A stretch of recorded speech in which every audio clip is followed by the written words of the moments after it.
Jacqui with Thursday Thoughts at 3. How have you all been? Again, we're so sorry about last week. Technical difficulties.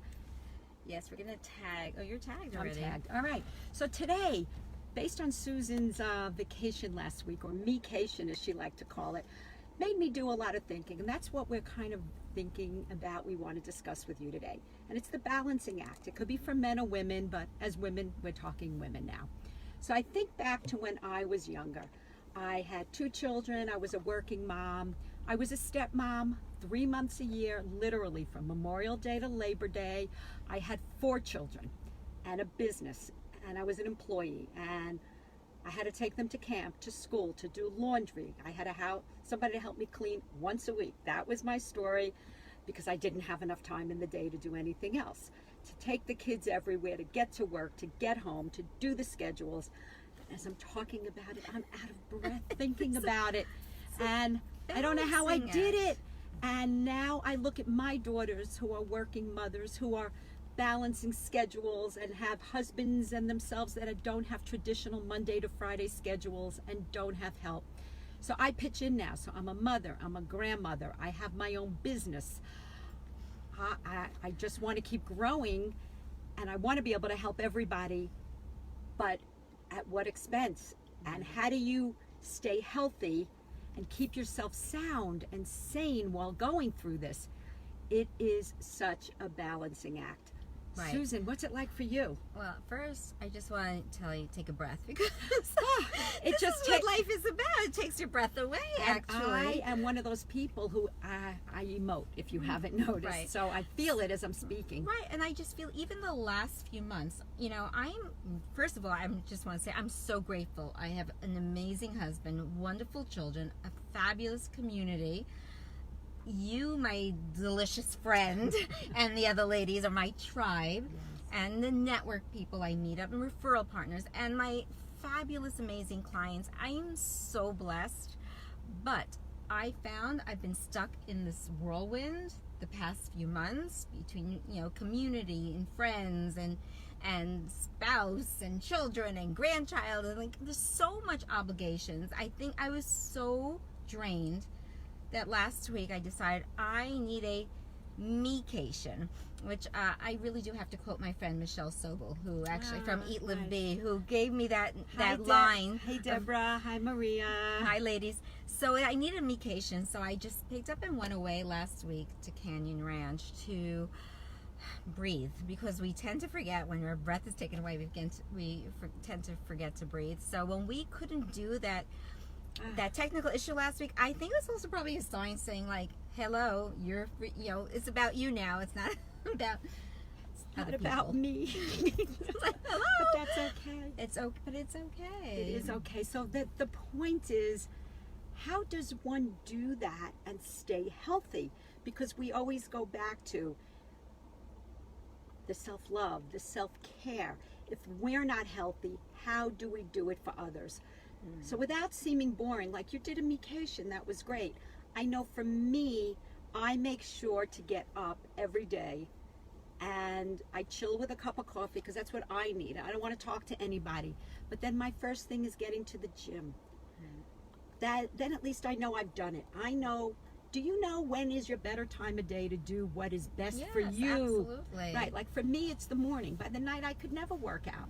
I can't think. I wouldn't even think about trying to work with a client at that time of day. They wouldn't get the best of me. Right. My children, my grandchildren, I mean, as a babysitter and putting them to bed, perhaps yes, but the best of me, no. But how do you keep the best of you alive with all these obligations and this run life we have? I mean, how do we do it? I don't know how we do it, but I'll have to tell you, I took a class there, because I love listening to lectures, because I always use ideas and suggestions from all these experts in Canyon Ranch, and they talk about boundaries and talk about balancing your boundaries. So what does it mean? So there's hi Mayor, there's 3 things that we tend to do. Okay, so there's love, there's power, and there's wisdom, right? You need a balance of them. So the love, she kind of drew it as a circle with like little drain holes, because we're always about giving, and that's the boundary we have. We kind of tend to give until there's nothing left.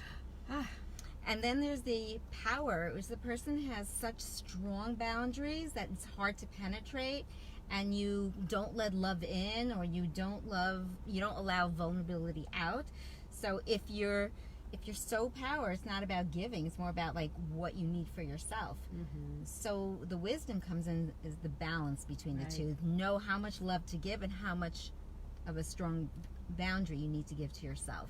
How do you get to know that? How do you figure that out? See, that's the problem, which is so interesting. I remember when I was younger and in my first marriage, we had a friend who actually, it's so interesting, where her marriage and her children were concerned. So, I mean, I'm going back to the late 70s and 80s, where women were not as mindful and conscious of these things as we were. We were the pioneers getting out and working, but yet times didn't catch up with us, so they were still running the home 100% of the time. We were putting on the big suits and going out to work because we thought we were men. We forgot, like Susan says, the feminine side of us, which is so important. But going back to that routine, I had a friend who literally in her marriage, it was so interesting, had a husband who never said, "I love you." But when she said, "I need help cleaning because we can't afford somebody now," and she was a working mom too, and he said, "Fine, great." And he went to clean the kitchen floor with a mop, and she was like, "Oh, no, you can't get in the corners. I want you on your hands and knees." And we all were aghast by that notion, because we thought, my God, she's crazy. She's OCD about cleaning, which she was, insanity. But yet he never said, "I love you," where, I mean, on the other hand, look, I'm divorced now. I had a husband who did none of that while I worked and took care of the house and his children 3 months a year, but yet said, "I love you," and brought me home flowers. What do you learn from these things? Actions. This was a man who was so progressive and ahead of his time that he didn't have to say, "I love you," where she would say, "Oh, honey, can't you bring me home flowers?" And I remember saying to myself, "Oh my God, why can't I have a husband who would get down on his hands and knees and clean the corners of the kitchen floor?" Forget about that. I'd be happy if my husband cleaned the floor with a mop. But that's true love and a balancing act. And they are now married 51 years. Amazing. And have gone through the struggles like any other marriage and health issues. But you know what? I have to say hats off to them. And if for some reason you're watching, my dear friend, you know who you are. But that is a balancing act. That is a true couple moving through life together. And I think what's important for women to say what they need. And say, "This is my needs. This is what I need from you." And, you know, your loved one will care enough about to help you out. That's exactly right. So you mentioned the word boundaries in there, and the wisdom where you put the love and the power together. And that's interesting. I guess that's kind of what my girlfriend did, and we never got it because we weren't that evolved back then. So asking how to do it, I guess whatever you need from anybody so you can be healthy and strong enough so you can give to everybody is in a kind and loving way, and figure out how to ask for what you need. And, you know, I mean, I had a client, she had a fear of asking for things because in her childhood, when she did, her mother would reprimand her. So she had such difficulty asking. So, you know, so of course, like, you think everybody else is going to be like your mother. So I actually had to write a list. Every day, ask somebody for something, small, big, but it has to be somebody else. Absolutely. And write down their response, because she's going to learn that not everybody's going to respond the way her mother did. And that was great. So Deborah, Susan just gave you an idea on how do you express your needs. Start with small baby steps, something very small and simple from anybody. And again, you can't know how they're going to respond, but that's not the issue. Practice. And sometimes it might just be writing in a journal to give you the courage to speak up, or writing a note or something. You gotta, or you're just sitting down and you know, reach out to us. So we're time limited, so feel free to private message either one of us. So basically, how do you do the juggle? How do you do the balance and keep yourself healthy?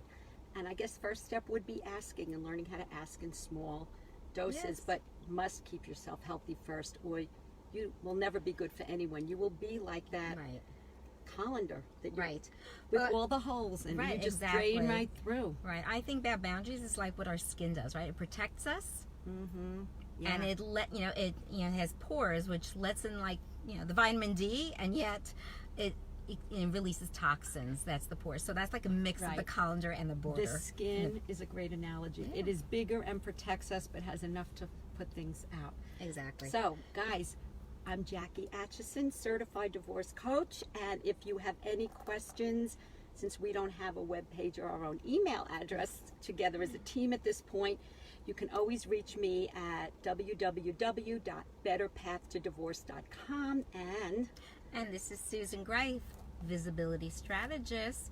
Be seen, be heard, be you. Email me at artmenshearts@gmail.com or check out my webpage at www.artmenshearts.com. Till next week, peace out.